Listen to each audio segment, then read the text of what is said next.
Bourgogne's Memoirs of Sergeant Bourgogne, 1812-1813, offer a personal account of his experiences during Napoleon's Russian campaign. As a sergeant in the Imperial Guard, Bourgogne describes the harsh realities faced by the French soldiers. Let's begin. Hardly had he finished when all the spoons flew about his head. He had barely time to escape, and not one of us, although very hungry, wanted to eat any haricots. The soup was almost all gone. Fopa only went on eating just the same, saying that the Spaniard had lied. And even were it so, said he, the soup is good, and the haricots still better. So saying, he offered me some to taste, which turned me sick. I went across to a brandy merchant's facing our quarters and asked him with whom we were quartered.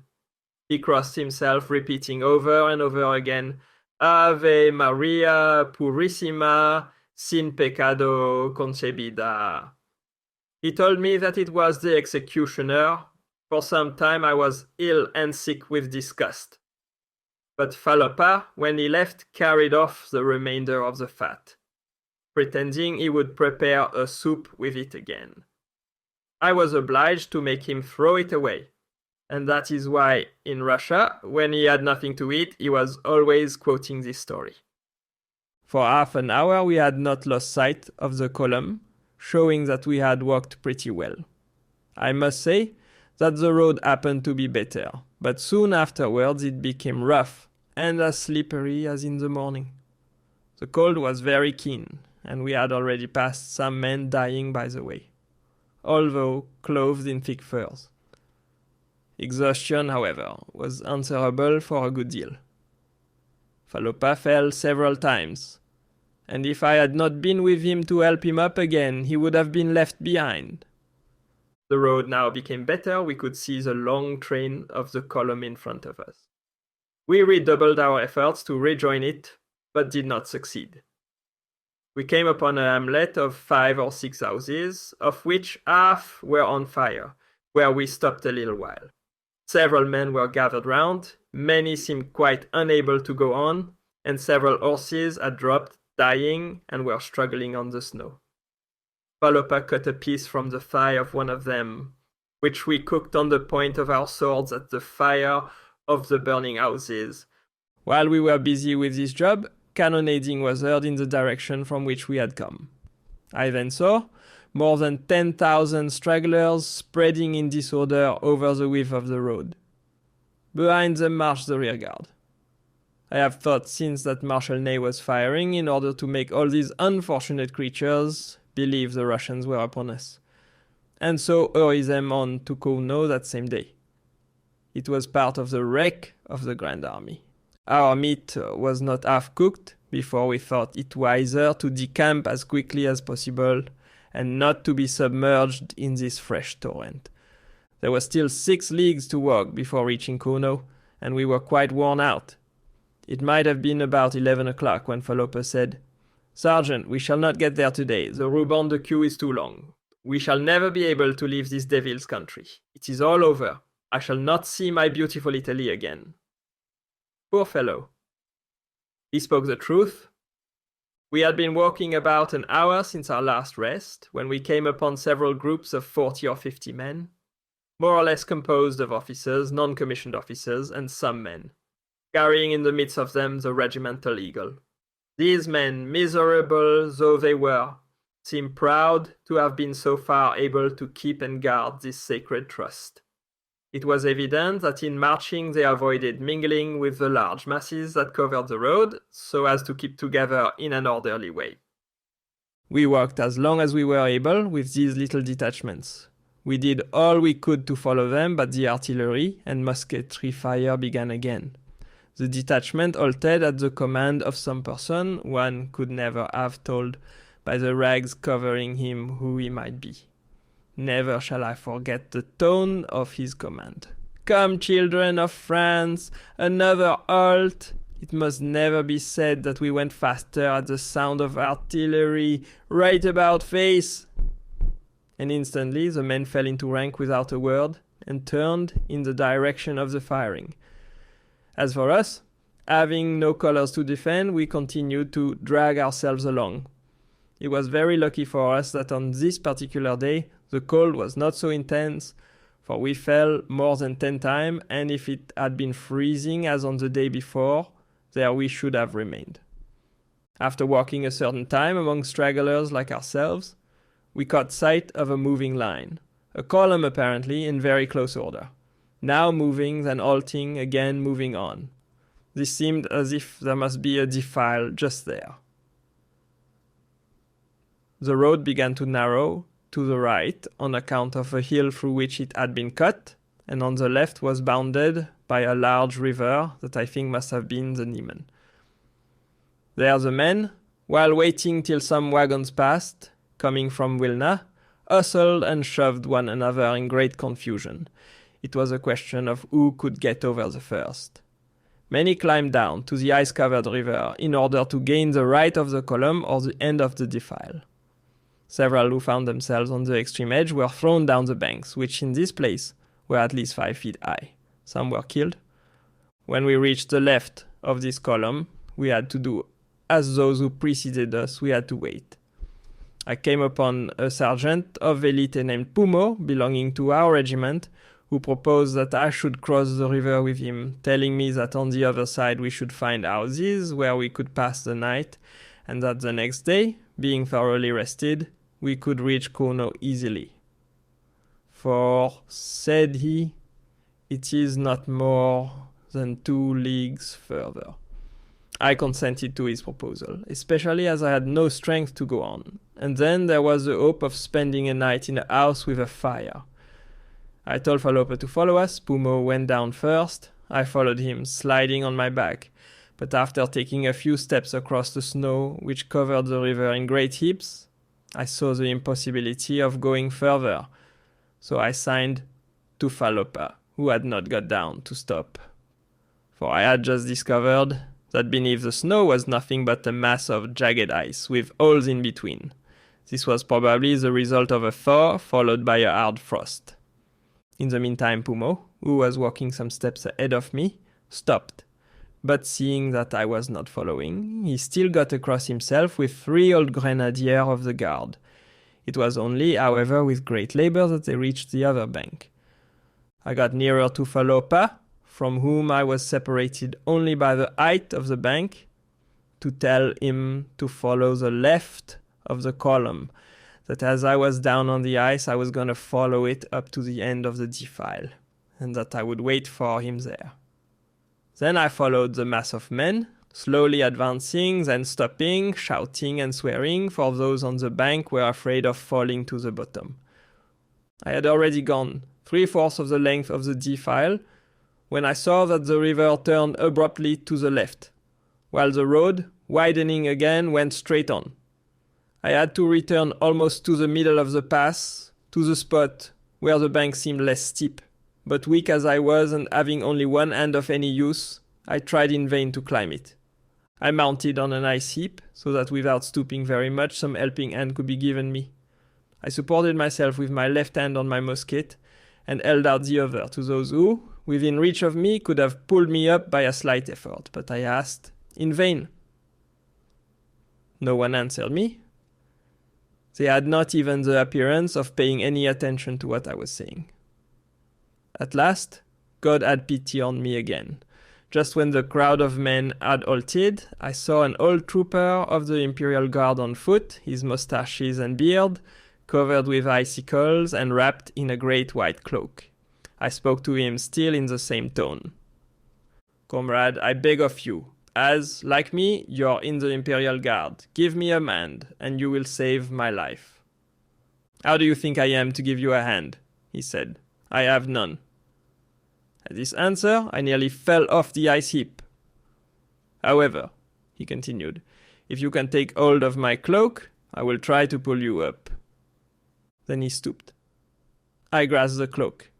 I even held it with my teeth and scrambled onto the road.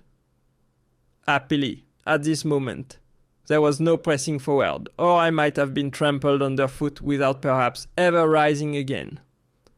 When I was really safe, the old grenadier told me to keep a firm hold of him, which I did, but with much difficulty, as the effort which I had just made had greatly weakened me.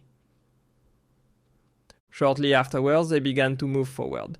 We passed by 3 fallen horses, the wagon having overturned into the river. This was what had caused the delay in the march.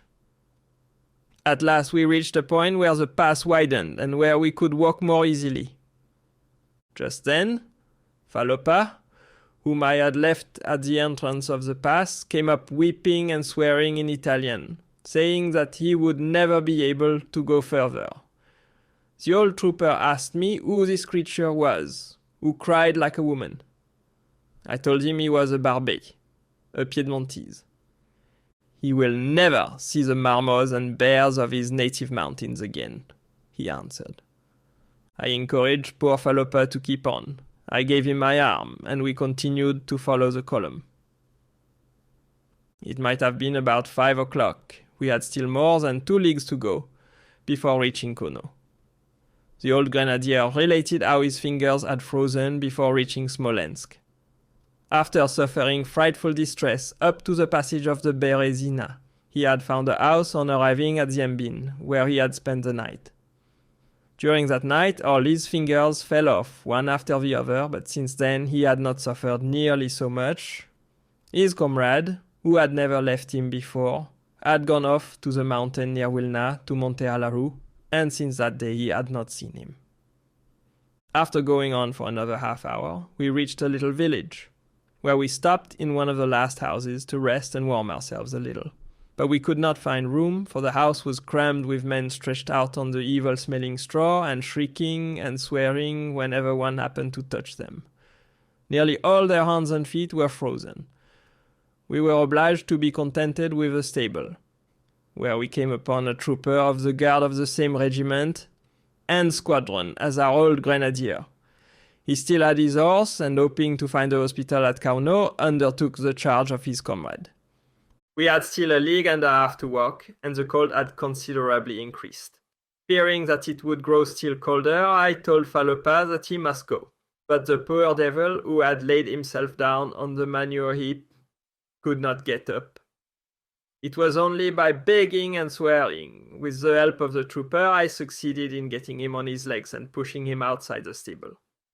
On the road, I gave him my arm. When he was rather warm, he walked fairly well, but without speaking, for about a league. During the time we had been resting in the village, the great part of the stragglers after the army had passed us. There was no one to be seen either in front or behind, but miserable creatures like ourselves. In fact, those whose strength was entirely gone. Several were stretched on the snow, a sign of their approaching end. Fopa, whom till then I had been continually coaxing on by saying, "Here we are, just a little more courage," sank upon his knees, then on his hand. I thought he was dead, and fell at his side, overwhelmed with fatigue. The cold which began to go through me forced me to make an effort to rise again, or to tell the truth, it was a fit of rage, for I got upon my knees swearing. Then, seizing Fopa by the hair, I made him sit up. But he looked at me stupefied. Seeing that he was not dead, I said to him, "Courage, my friend, we are not far from Kono, for I can see the convent on our left. Don't you see it too?" "No, sergeant," he answered. "I see nothing but the snow which is turning round me. Where are we?" I told him we were near a place where we could sleep and find bread and brandy.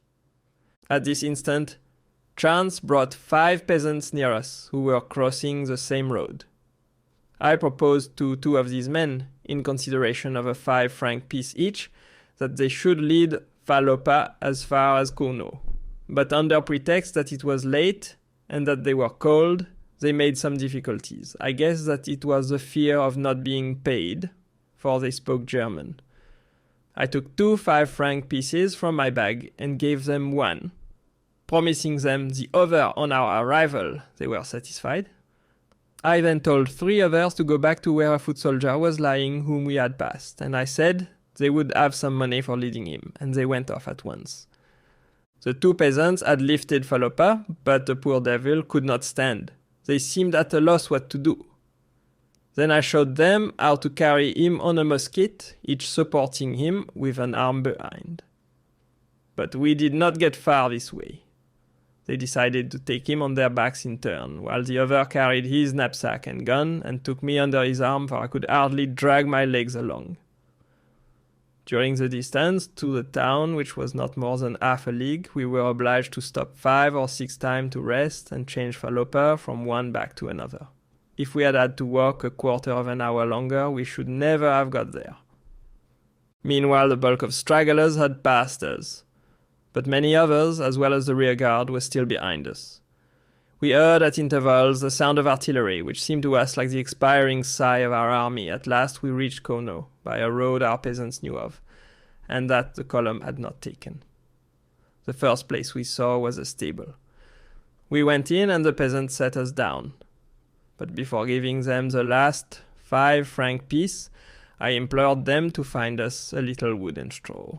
They brought some of both and even made us a fire, for it was impossible for me to stir. And as for Fopa, I looked upon him as dead. He was seated in the angle of the wall, saying nothing, but every now and then making faces and lifting his hands to his mouth as if to eat. The fire burning before him seemed to restore him a little. I at last paid my peasants. Before leaving us, they brought us still more wood and made me understand they would come back. Trusting to their promises, I gave them 5 francs, begging them to bring me some bread, some brandy, or anything else. They promised to do so, but never returned. While we were in the stable, terrible things were happening in the town. The remnant of the corps arriving in front of us on the preceding evening, not being able to find lodgings, bivouacked in the street. They pillaged the flour and brandy stores. Many were intoxicated and fell asleep on the snow to wake no more. The following day, I was told that more than 1,500 had died in this way. After the departure of the peasants, 5 men, 2 of whom belonged to our regiment, came to find a place in the stable. But as they had met soldiers returning from the town, who told them that flour and brandy were to be had there, 2 went off to try and get some. They left their arms and knapsacks, but did not return. To crown my misfortune, I had nothing to cook any rice in, for Grenadier had my kettle. Not one of the 3 men remaining with me had anything we could make use of, and not one would stir to go and look for a pot. Meanwhile, the roar of the distant artillery and the howling of the wind were mingled with the cries of men dying on the snow. Although the cold on this day was not excessive, a large number of men perished from it. It was the last effort, and of those who had reached this point, not half had seen Moscow. They were the garrison of Smolensk, of Orcha, of Vilna, as well as a remnant of the main army of General Victor and Oudinot, and of General Louison's division, which we had met, dying of cold before reaching Vilna. The men who were with me in the stable lay down around the fire. To keep myself alive, I ate a piece of the half-cooked horse flesh. It was the last before leaving this country of misfortune. Afterwards I tried to sleep, but I lay awake a long time in great pain. However, sleep overcame me in its turn, and I dozed, I do not know for how long. When I awoke, I saw that the 3 soldiers who had arrived after us were preparing to go, and yet it was still far from daybreak. I asked them the reason. They told me they were going to install themselves in a house they had discovered where there was some straw and a well-heated stove. The house was occupied by a man, 2 women, and 4 soldiers of the Kono garrison. I immediately set about following them, but I could not leave Fopa. Looking towards the place where I had left him, I was astonished at not seeing him there. The soldiers told me that for more than an hour he had done nothing but prowl about the stable on all 4s, howling like a bear. Our fire was low, and I had some trouble in finding him. At last I did so, and to see him better I lighted a piece of resinous wood. When I went near him, he began to laugh, growling like a bear, running first after one of us, and then the other, and all the time upon his hands and knees. Sometimes he spoke, but in Italian. I knew that he thought he was in his own country, in the midst of the mountains, playing with the friend of his childhood. Now and again he called for his father and mother. In short, poor Fopa had gone mad. As I had to leave him for a time to go and see the new lodging, I took care that during my absence nothing should happen to him. We put out the fire and shut the door. On reaching our new quarters, we found 2 of the men busily eating soup. They did not seem to have suffered much, and indeed since September they had been at Kono. Before throwing myself on the straw, I asked the peasant if he would come with me to fetch a sick man, that I would give him 5 francs, at the same time showing him the piece. The peasant had not yet replied when the German soldiers proposed that we should give them the preference. "We will go for nothing," said one of the other soldiers. "And give him some soup as well," said another.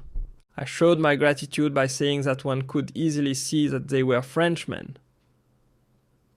They took a wooden chair on which to carry the sick man, and we set out, but as I could only walk with difficulty, they gave me an arm. I told them of Fopa's sad plight if he were left to the mercy of the Russian. "What, Russians?" said one of the soldiers. "Certainly," I said.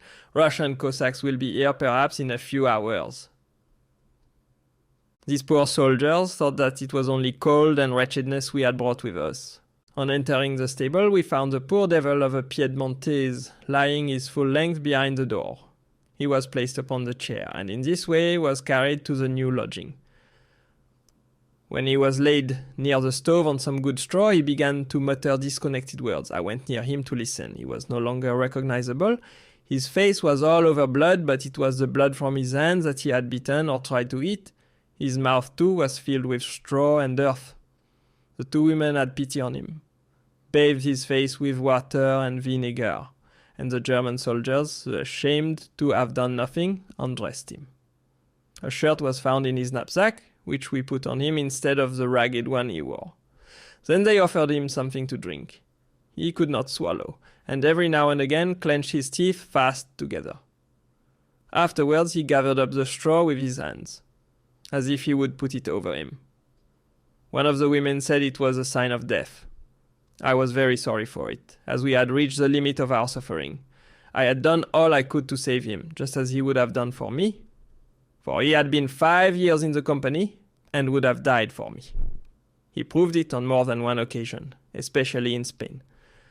The gentle warmth of the room made me more comfortable than I could have thought possible. I felt no more pain, and I slept for 2 or 3 hours, a thing that had not happened since my departure from Moscow. That concludes the 18th part of the story. Thank you very much for listening. Please subscribe for more episodes and leave a comment.